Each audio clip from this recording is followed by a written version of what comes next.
ഈശോ മിശിഹായ്ക്ക് സ്തുതിയായിരിക്കട്ടെ. ഞാൻ മാണിപ്പറമ്പിലച്ചൻ. ലത്തീൻ വേദപാഠകം സാധാരണ കാലം 4-ാം ഞായർ. മത്തായിയുടെ സുവിശേഷം 5-ാമത്തെ അധ്യായം 1 മുതൽ 12 വരെയുള്ള തിരുവചനങ്ങളാണ്. നമുക്കറിയാം, വളരെ ഏറ്റവും പ്രശസ്തമായ ബൈബിളിൽ നിന്ന് ഏറ്റവും പ്രശസ്തമായിട്ടുള്ള തിരുവചന പാഠങ്ങളിൽ ഒന്നാണ് അഷ്ടസൗഭാഗ്യങ്ങൾ. ഗിരിപ്രഭാഷണത്തിൻ്റെ ആദ്യത്തെ ഭാഗമാണ് ഈ പറയുന്നത്. ഈ ആദ്യ സുവിശേഷത്തിൽ, അതായത് മത്തായിയുടെ സുവിശേഷത്തിൽ 5 പ്രഭാഷണങ്ങളുണ്ട് കർത്താവിൻ്റെ. അതിൽ തന്നെ ഏറ്റവും ആദ്യത്തേതാണ് ഗിരിപ്രഭാഷണം എന്ന് വിളിക്കുന്ന മലയിലെ പ്രസംഗം. യേശുവിനെ അത്യഗാധ തലത്തിൽ പുതിയ മോശയേക്കാൾ വലിയവനായി ചിത്രീകരിക്കുകയാണ് ഈ മലയിലെ പ്രസംഗത്തിൽ. യേശുവിനെയും അവൻ്റെ പ്രബോധനത്തെയും സ്വീകരിക്കുകയോ നിരാകരിക്കുകയോ ചെയ്യുന്നവരുടെ ഭാഗധേയവും ഇവിടെ സൂചിപ്പിച്ചിട്ടുണ്ട്. പുതിയ ഉടമ്പടിയുടെ ന്യായപ്രമാണമാണ് മലയിലെ പ്രസംഗം. സീനായ് മലയുടെ മറ്റൊരു പതിപ്പിൻ്റെ ദർശനം, അതായത് രൂപാന്തരം വന്ന പതിപ്പിൻ്റെ കാഴ്ച. ഏലിയ പ്രവാചകന് അതിൻ്റെ ഒരു കാഴ്ച നൽകപ്പെട്ടിരുന്നു. ഈ സീനായുടെ വിപരീതമായിട്ടുള്ളത്. സീനായ് മലയിൽ എന്താണ്? ഭൂകമ്പം, അഗ്നി, ഇടിമുഴക്കം ഒക്കെയാണ്. പക്ഷേ ഏലിയ പ്രവാചകൻ കാണുന്നത് ദൈവം കടന്നു പോകുമ്പോൾ കൊടുങ്കാറ്റിലല്ല, ഭൂകമ്പത്തിലല്ല, തീയിലല്ല, അഗ്നിയിലല്ല, ഇളം കാറ്റിൻ്റെ രൂപത്തിൽ, അല്ലെങ്കിൽ സൗണ്ട് ഓഫ് ഷിയർ സൈലൻസ് എന്ന് പറയും. മൗനത്തിൻ്റെ സ്വരത്തിൽ 1 രാജാക്കന്മാർ 19-ാമത്തെ അധ്യായം 1 മുതൽ 13 വരെ വാക്യങ്ങൾ. ആ രൂപാന്തരം ഇവിടെ പൂർണ്ണമാകുകയാണ് മലയിലെ പ്രസംഗത്തിൽ. അപ്പോൾ സീനായ് മലയിൽ നിന്നും വ്യത്യസ്തമായ ഒരു കാഴ്ചയാണ് ഏലിയ പ്രവാചകൻ നൽകപ്പെടുന്നത്. ആ രൂപാന്തരം വന്ന ഒരു മലയുടെ കാഴ്ചയാണ് നമ്മൾ മലയിലെ പ്രസംഗത്തിൽ കാണുന്നത്. ദൈവത്തിൻ്റെ ശക്തി അവൻ്റെ സൗമ്യഭാവത്തിൽ പ്രകാശിതമാകുന്നു. അവൻ്റെ മഹത്വവും വലുപ്പവും അവൻ്റെ ലാളിത്യത്തിലും സാമീപ്യത്തിലും വെളിപ്പെടുകയാണ്. അപ്പോൾ കൊടുങ്കാറ്റും ഇടിമുഴക്കവും അഗ്നിയും അതൊന്നുമല്ല, വളരെ സൗമ്യമായിട്ട് ശാന്തമായിട്ടാണ് ദൈവത്തിൻ്റെ ശക്തി പ്രതാപം വെളിപ്പെടുന്നത്. അവൻ്റെ ശക്തിയും മഹത്വവും അതിൻ്റെ ആഴം കുറയുന്നില്ല, ഗഗനമല്ലാതാകുന്നില്ല. പണ്ട് കൊടുങ്കാറ്റിലും ഭൂകമ്പത്തിലും അഗ്നിയും വെളിപ്പെട്ട ദൈവം തന്നെയാണ്, ആ ദൈവത്തിൻ്റെ മഹത്വം തന്നെയാണ് ഇപ്പോൾ കുരിശിൻ്റെ രൂപമെടുത്ത് വന്നിരിക്കുന്നത്. സഹിക്കുന്ന ദൈവത്തിൻ്റെ രൂപമെടുക്കുകയാണ്. സഹിക്കുന്ന ദൈവത്തിൻ്റെ രൂപം ആ സീനാമലയിൽ വന്ന ആ ശക്തിയിൽ കാണിച്ച അതേ കർത്താവ് തന്നെയാണ്. പക്ഷെ വേറൊരു തരത്തിലാണ് ഇപ്പോൾ നമ്മുടെ അടുത്തേക്ക് വരുന്നത്. നിഗൂഢമായ അഗ്നിയിലേക്കാണ്, ഈ ക്രൂശിക്കപ്പെട്ട സ്നേഹത്തിൻ്റെ അഗ്നിയിലേക്കാണ് കാലെടുത്ത് വയ്ക്കാൻ ദൈവം ഇപ്പോൾ ആവശ്യപ്പെടുന്നത്. കുരിശുമരണം ഒരു അഗ്നിപരീക്ഷണമാണ്. ആ അഗ്നിപരീക്ഷണം എന്ന് പറയുന്ന അതിലേക്ക്, ആ കുരിശിൻ്റെ അഗ്നിയിലേക്ക് കാലെടുത്ത് വയ്ക്കാൻ ദൈവത്തെ ശരിക്കും കാണണമെങ്കിൽ, ശരിക്കും അറിയണമെങ്കിൽ, മനുഷ്യർ നിങ്ങളെ പരിഹസിക്കുകയും പീഡിപ്പിക്കുകയും ചെയ്യുമ്പോൾ നിങ്ങൾ ഭാഗ്യവാന്മാർ. ഇന്നത്തെ ഒരു വചനമാണ് മത്തായി 5:11. സീനായ് മലയുടെ ഭീകരത മനുഷ്യരെ ഭയചകിതരാക്കി. അവർ മോശയോട് പറഞ്ഞു, നീ ഞങ്ങളോട് സംസാരിച്ചാൽ മതി, ഞങ്ങൾ അനുസരിച്ചോളാം. ദൈവം ഞങ്ങളോട് സംസാരിക്കണ്ട, ഞങ്ങൾ മരിച്ചു പോകും. പുറപ്പാട് 20:19. എന്നാൽ ഇപ്പോൾ മനുഷ്യനോടെന്ന പോലെയാണ് ദൈവം ദൃഢമൈത്രിയിൽ, അത്യാഘാതമായ ബന്ധത്തിൽ നമ്മോട് സംസാരിക്കുന്നത്. ഇപ്പോൾ മനുഷ്യൻ്റെ സഹനത്തിൻ്റെ ആഴങ്ങളിലേക്ക് ദൈവം ഇറങ്ങുകയാണ്. എങ്കിലും ദൈവത്തിൻ്റെ ഈ പ്രവൃത്തി അവൻ്റെ ശിഷ്യന്മാരെന്ന് സ്വയം കരുതിയ ശ്രോതാക്കളെ ഈ വചനം കഠിനമാണ്, ഇത് ശ്രവിക്കാൻ ആർക്ക് കഴിയും എന്ന് സംശയം ഉന്നയിക്കാൻ പ്രേരിപ്പിക്കുന്നുണ്ട്. യോഹന്നാൻ 6:60. അപ്പോൾ ഇപ്പോഴും തുടർച്ചയായി പ്രേരിപ്പിച്ചുകൊണ്ടിരിക്കുന്നുണ്ട്. ഈ വചനം കഠിനമാണ്. നമ്മൾ കുരിശ്, സഹനം, വേദന, കഷ്ടപ്പാട്, രോഗം എന്നൊക്കെ പറഞ്ഞാൽ എളുപ്പമാണോ? ഈ വചനം കഠിനമാണെന്ന് ഇപ്പോഴും നമ്മൾ പറയും. കർത്താവിൻ്റെ ഈ പുതിയ നന്മ പഞ്ചാര മിഠായി അല്ലെന്നർത്ഥം. സീനായ് മലയിലെ മേഘഗർജനവും ഇടിമുഴക്കവും ഇസ്രായേൽക്കാർക്ക് താങ്ങാൻ കഴിയുന്നതിനേക്കാൾ കഠിനമായിരുന്നെങ്കിൽ കുരിശിൻ്റെ ഇടർച്ചയും അതുപോലൊക്കെ തന്നെയാണ്. ദൈവം തങ്ങളോട് സംസാരിച്ച് തങ്ങൾ മരിച്ചു പോകുമെന്ന് ഇസ്രായേൽക്കാർ പറഞ്ഞത് തീർത്തും ശരിയാണ്. ഒരു മരണമില്ലാതെ, നമ്മുടേതെന്ന് കരുതുന്ന സംഗതികളുടെ ഒരു അസ്തമയമില്ലാതെ ദൈവമായിട്ട് ഐക്യത ഉണ്ടാകാനോ നാം വീണ്ടെടുക്കപ്പെടാനോ സാധ്യമല്ലെന്നർത്ഥം. അപ്പോൾ ഒരു മരണം ഇല്ലേ, ദൈവം ഞങ്ങൾ സംസാരിച്ചും നാം മരിച്ചു പോകും. ഒരു മരണം നമ്മിൽ ആവശ്യപ്പെടുന്നുണ്ട്. ആ മരണം മനസ്സിലാക്കാനായിട്ടാണ് അത് കർത്താവ് മലയിലേക്ക് കയറുകയാണ്. സീനായ് മലയെ സ്മരണയിൽ കൊണ്ടുവരികയാണിത്. പുറപ്പാട് 19 മുതൽ 24 വരെ അധ്യായങ്ങളിൽ. എങ്കിലും ഒരു അന്തരമുണ്ട്. മോശ ന്യായപ്രമാണം മലയിൽ നിന്ന് താഴേക്ക് കൊണ്ടുവന്ന് ജനങ്ങൾക്ക് നൽകിയായിരുന്നു, മുകളിൽ നിന്ന് താഴോട്ട്. യേശുവാകട്ടെ മലയിലേക്ക് കയറി ചെന്ന ജനക്കൂട്ടത്തിനാണ് പുതിയ ന്യായപ്രമാണം നൽകുന്നത്. ഏതാണ് ഈ മല എന്ന് വ്യക്തമാക്കിയിട്ടുമില്ല. സീനായി മല എന്ന പോലെ ആ മലയുടെ പേരെടുത്ത് പറഞ്ഞിട്ടില്ല. എന്താണത്? യേശുവിൻ്റെ പ്രഘോഷണത്തിന് രംഗം ആയിരുന്നു എന്നൊറ്റ കാരണം മതി അതിനെ മലയാക്കാൻ എന്നർത്ഥം. അതായത് പുതിയ സീനായി മലയാകുന്നത് ജോഗ്രഫിക്കലായിട്ട് ഭൂമിശാസ്ത്രപരമായൊരു മലയല്ല. യേശു എവിടെയായിരിക്കുന്നുവോ അതാണ് മല. യേശു ഏത് പ്രദേശത്താണോ, ഏത് ഇടത്തിലാണോ, ഏത് സ്ഥലത്താണോ അത് മലയാണ്. അതായത് പിതാവുമായിട്ടുള്ള കൂടിക്കാഴ്ചയുടെ ഇടം എന്നാണ് മല എന്ന വാക്കിന് പുതിയ നിയമത്തിലർത്ഥം. ദൈവപിതാവുമായുള്ള കൂടിക്കാഴ്ചയുടെ ഇടമാണ് മല. ദൈവപിതാവുമായി പുത്രൻ തമ്പുരാൻ കൂടിക്കാഴ്ച നടത്തിയിരുന്ന സ്ഥലം അത് തന്നെയാണ് പ്രബോധനത്തിൻ്റെ സ്ഥലം. ഇതുകൊണ്ടാണ് പള്ളിയിൽ ലിറ്റർജിയിൽ അനാഫ്രയുണ്ട്, ദൈവമായിട്ടുള്ള കൂടിക്കാഴ്ച. അതിന് ഉള്ള ആംബോ എന്ന് പറയുന്ന ബേമയുണ്ട്, വചനം കൊടുക്കുന്ന സ്ഥലം. ദേവാലയത്തിൽ തന്നെയാണ് ഇത് രണ്ടും. പ്രബോധനം നൽകുന്നതും വചന ശുശ്രൂഷ നൽകുന്നതും അനാഫ്ര, അതായത് ബലി അർപ്പിക്കപ്പെടുന്നതും ഒരേ മലയുടെ രണ്ട് വശത്താണ്. ഒരേ ദേവാലയത്തിന് രണ്ട് വശത്താണ്.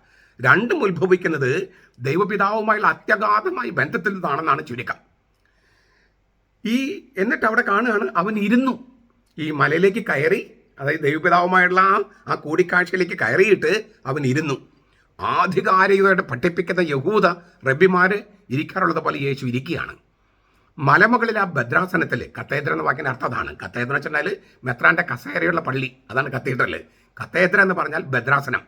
മോശയുടെ സിംഹാസനത്തിൽ ഇരിക്കുന്ന റബ്ബിമാരെ പോലെ ഈശോ ആ മലയിലേക്ക് കയറി അവിടെ ഇരിക്കുകയാണ്. പള്ളിക്കൂടത്തിലെ അധ്യാപകരെ പോലെയല്ല കർത്താവ്. കാരണം ഈ പഠിച്ചിട്ട് പിന്നെ പലപ്പോഴും ഛർദ്ദിക്കലാണ് ഈ പള്ളിക്കൂടത്തിലെ അധ്യാപകർ.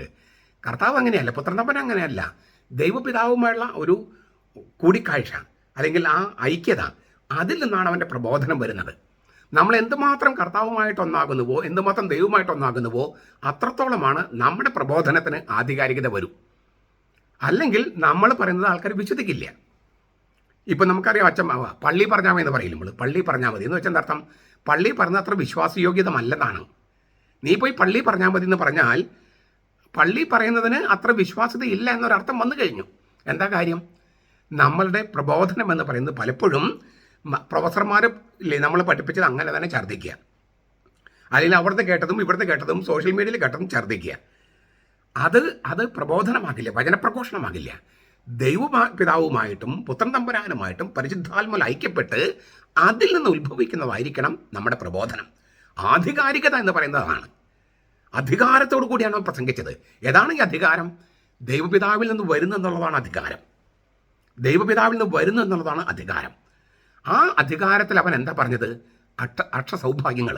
നമ്മുടെ എല്ലാം വിശദാംശത്തിലേക്ക് നമ്മൾ കടക്കുന്നില്ല. ഒരു ചെറിയൊരു കാര്യം പറഞ്ഞ് ഞാൻ നിർത്താം. മിശിഹായുടെ കർമ്മപരിപാടിയുടെ ആമുഖമാണ് അഷ്ടസൗഭാഗ്യങ്ങൾ. കർമ്മപരിപാടിയുടെ ആമുഖം. ദരിദ്രരും വിശപ്പ് സഹിക്കുന്നവരും വിലപിക്കുന്നവരുമായ തൻ്റെ ശിഷ്യന്മാരുടെ നേരെ കണ്ണുയർത്തിയിട്ട് പറഞ്ഞുവെന്നാണ് ലൂക്കാസിൽ പറയണേ. അവർ അപ്പോൾ ആയിരിക്കുന്ന ഭീഷണമായ അവസ്ഥ, ദുരവസ്ഥ, ആ ദുരവസ്ഥയെ കർത്താവ് നോക്കുകയാണ്. ദൈവപിതാവിൻ്റെ പ്രകാശം ബോധദീപ്തമാക്കിയിട്ടാണ് കർത്താവ് അവരെ നോക്കുന്നത്. അപ്പോൾ ആ ദുരിതാവസ്ഥ തന്നെ ഒരു വാഗ്ദാനമായി മാറുകയാണ്. അതിന് വാഗ്ദാനങ്ങളെ തിരുമൊഴികളാണ് അഷ്ടസൗഭാഗ്യങ്ങൾ. ആത്മാവിനെ തിരിച്ചറിയാനുള്ള മാനദണ്ഡമാണ് ഈ അഷ്ടസൗഭാഗ്യങ്ങൾ. അതായത് ദുരവസ്ഥ, ദുരന്തം, അതിനെ ദൈവത്തിൻ്റെ പ്രകാശത്തിലൂടെ കാണുമ്പോൾ അതൊരു സൗഭാഗ്യമായിട്ട് മാറുകയാണ്. യേശുവിൻ്റെ ശിഷ്യന്മാരുടെ സമൂഹത്തെ ഉദ്ദേശിച്ച് പറയപ്പെട്ട സൗഭാഗ്യങ്ങൾ വൈരുദ്ധ്യങ്ങളാണ്. ലോകത്തിൻ്റെ മൂല്യശ്രേണി ആകെ തകിടം മറിഞ്ഞ് കിടക്കുകയാണ്. ആരെങ്കിലും പറയോ ദരിദ്രരെ ഭാഗ്യവാന്മാർന്ന്? വിശപ്പ് സഹിക്കുന്നവരെ ഭാഗ്യവാന്മാർ, കരയുന്നവരെ ഭാഗ്യവാന്മാർ, വിലപിക്കുന്നവർ ഭാഗ്യവാന്മാർ. ഇതൊക്കെ ലോകത്തിൽ ആരെങ്കിലും പറയുന്ന കാര്യങ്ങളാണോ? ഈ ലോകത്തിൻ്റെ മൂല്യങ്ങളൊക്കെ തകിടം മറിഞ്ഞ് കിടക്കുകയാണ്. എന്നാൽ ദൈവത്തിൻ്റെ മലയിൽ കയറി ദൈവത്തിൻ്റെ വീക്ഷണകോണിൽ നോക്കുമ്പോൾ ഈ ലോകത്തിൻ്റെ മാനദണ്ഡങ്ങളൊക്കെ തല കീഴായിട്ട് കിടക്ക തന്നെയാണ്. സത്യം പറഞ്ഞാൽ യേശുവിൻ്റെ ജീവചരിത്രമാണ് ഈ അഷ്ടസൗഭാഗ്യങ്ങൾ. അവൻ്റെ ഒരു ഛായാചിത്രമാണിത്. അഷ്ടസൗഭാഗ്യങ്ങൾ. തലചാക്കിന് ഇടമില്ലാത്തവൻ ദരിദ്രനാണ് ഈശോ. ഈ മത്തായി 8:20 തലചാക്കിന് ഇടമില്ലാത്തവൻ, അവൻ ദരിദ്രനാണ്. എൻ്റെ അടുത്തേക്ക് വരിക, ഞാൻ ശാന്തശീലനും വിനീത ഹൃദയനുമാണ്. മത്തായി 11:28-29. എന്ന് പറയാൻ കഴിയുന്നവൻ യഥാർത്ഥ ശാന്തശീലനല്ലേ? അവനാണ് ഹൃദയശുദ്ധിയുള്ളവനും ദൈവത്തിൻ്റെ മുഖം എപ്പോഴും കണ്ടുകൊണ്ടിരിക്കുന്നവനും. മത്തായി 11:25, യോഹന്നാൻ 1:18. അവനാണ് സമാധാനം സ്ഥാപിക്കുന്നവൻ. ദൈവത്തെ പ്രതി പീഡനം സഹിക്കുന്നവൻ യേശുവാണ്. ചുരുക്കത്തിൽ യേശുവിൻ്റെ ഹൃദയ രഹസ്യം തന്നെയാണ്, ക്രിസ്തുവിൻ്റെ രഹസ്യം തന്നെയാണ് അക്ഷസൗഭാഗ്യങ്ങൾ. അവനുമായി ഹൃദയൈക്യത്തിലാകാൻ അവൻ നമ്മെ ക്ഷണിക്കുകയാണ്. ഈ 8 സൗഭാഗ്യങ്ങളും യേശുവിൻ്റെ ജീവചരിത്രമാണ്. അവനുമായിട്ട് ഒന്നാകുക എന്നാണ് ദരിദ്രരെ ഭാഗ്യവാന്മാർ, വിലപിക്കുന്നവരെ ഭാഗ്യവാന്മാർ എന്നൊക്കെ പറഞ്ഞാൽ അർത്ഥം. ക്രിസ്തുവിൻ്റെ രഹസ്യത്തോട്, ഈ രഹസ്യത്തോട് ബന്ധിക്കപ്പെട്ടവനാണ് ശിഷ്യൻ. ക്രിസ്തുവുമായുള്ള ഐക്യതയിൽ ആറാടി നിൽക്കുന്നവനാണ് ശിഷ്യൻ. ഇനി ഞാനല്ല ക്രിസ്തുവിനിൽ ജീവിക്കുന്നെന്ന് പൗലോസ് പറഞ്ഞതുപോലെ ഗലാത്യ ലേഖനം 2:20 നമുക്ക് ഓരോരുത്തർക്കും പറയാൻ കഴിയണമെങ്കിൽ ഈ ദരിദ്രനും വിലപിക്കുന്നവനും സമാധാനം സ്ഥാപിക്കുന്നവനും ഹൃദയശുദ്ധികളും ഒക്കെയായ ശാന്തശീലനായ ആ കർത്താവുമായിട്ട് നമ്മൾ ഒന്നാകണം എന്നാണ് പറയണത്. ചുരുക്കത്തിൽ ക്രിസ്തുവിൻ്റെ ജീവചരിത്രമാണ് അഷ്ടസൗഭാഗ്യങ്ങൾ. അത് ക്രിസ്തുവിൻ്റെ ജീവചരിത്രമായതുകൊണ്ട് തന്നെ ക്രിസ്തു രഹസ്യം, ക്രിസ്തുവിൻ്റെ ഈ രക്ഷാരഹസ്യം, പെസഹ രഹസ്യം അതിൽ ഇങ്ങനെ നിഗൂഢമാക്കി വെച്ചിട്ടുണ്ട്. അതിനാൽ ഈ ഒരു വഴിയല്ലാതെ സഭയ്ക്ക് വേറെ വഴിയില്ല സഞ്ചരിക്കാൻ. സഭയ്ക്ക് ഈ ക്രിസ്തുവിൻ്റെ രഹസ്യങ്ങൾ ഉൾക്കൊള്ളിച്ചിരിക്കുന്ന അഷ്ടസൗഭാഗ്യങ്ങളിലൂടെ ഉള്ള വഴിയല്ലാതെ മറ്റൊരു വഴി സഭയുടെ മുമ്പിലില്ല. അപ്പോൾ സഭയ്ക്ക് നടക്കാനുള്ള ഭൂപടമാണ്, നാവിഗേഷനാണ് ഈ GPS ഇല്ലേ, അതാണ് അഷ്ടസൗഭാഗ്യങ്ങൾ. നമ്മളതല്ലേ കാണുന്നത്. നമ്മൾ പുറമേ നിന്ന് നോക്കിക്കഴിഞ്ഞാൽ ഏതാണ്ട് 30 കോടി ക്രിസ്ത്യാനികളാണ് ഇസ്ലാമിക രാജ്യങ്ങളിൽ ഇസ്ലാമിൻ്റെ പീഡനങ്ങൾക്ക്, മതവർദ്ധനങ്ങൾക്ക് വിധേയമാകുന്നത് വിവിധ രാജ്യങ്ങളിലായിട്ട്. 30 കോടി, 240 കോടി ക്രിസ്ത്യാനികൾ, 30 കോടി അല്ലെങ്കിൽ 40 കോടി ആളുകൾ ഇങ്ങനെ നമ്മുടെ നാട്ടിലടക്കം. ഇനി ഉള്ളിൽ നിന്ന് നോക്കുകയാണെങ്കിൽ പാഷാണ്ഡതകൾ, ഇങ്ങനെ ശീഷ്മകൾ, അങ്ങനെ എന്തുമാത്രം പ്രശ്നങ്ങളാണ്. സഭയിൽ നിന്ന് വിട്ടുപോയിട്ടുള്ളവർ, അവരാക്രമിക്കുന്നത്, ഇങ്ങനെ പീഡനങ്ങളും ഇല്ലേ, ദാരിദ്ര്യവും വിലപിക്കലും. ഇത് എപ്പോഴെങ്കിലും ഒഴിഞ്ഞിട്ട് നേരമുണ്ടോ? ഇല്ല. പക്ഷെ അവിടെയൊക്കെ ഒരു ഭാഗ്യമുണ്ട്. എന്താണ് ഭാഗ്യം? നാം ക്രിസ്തുവിനോട് ഉൾച്ചേർക്കപ്പെടുന്നു.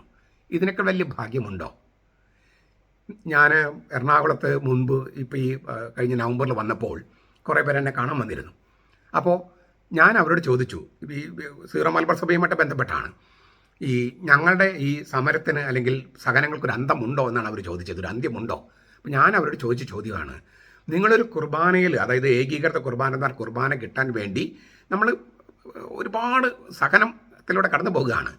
പക്ഷേ ഒരു കുർബാനയിൽ സംബന്ധിക്കുന്നതിനേക്കാളും വലിയ വിലയല്ലേ ഈ കുർബാന കിട്ടാൻ വേണ്ടിയുള്ള നിങ്ങളുടെ സമരത്തിനുള്ളത്?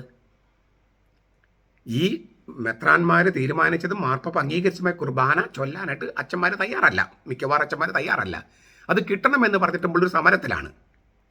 ആ സമരത്തിന് നിങ്ങൾ കൊടുക്കുന്ന ത്യാഗത്തിൻ്റെ 10-1 100-1 ഉണ്ടാകുള്ളൂ ആ കുർബാനയിൽ പങ്കെടുത്താൽ. എന്ന് വെച്ചാൽ കുർബാന പങ്കെടുക്കേണ്ടെന്നല്ല ഞാൻ പറഞ്ഞത്. കർത്താവിന് മുമ്പിൽ നിങ്ങളുടെ പേരുകൾ എഴുതപ്പെടുന്നത് ഈ ഏകീകൃത കുർബാനയ്ക്ക് വേണ്ടി സമരത്തിന് ഇറങ്ങിയവരുടെ പേരാണ് എഴുതുക.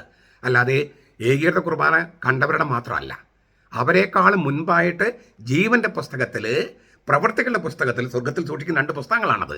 അവിടെ പേരെഴുതി ചേർക്കപ്പെടുന്നത് ഈ എറണാകുളം അങ്കമാലി അതിരൂപതയിൽ ഏകീകൃത കുർബാനയ്ക്ക് വേണ്ടി സമരം ചെയ്യുന്നവരുടെ പേരുകളായിരിക്കും.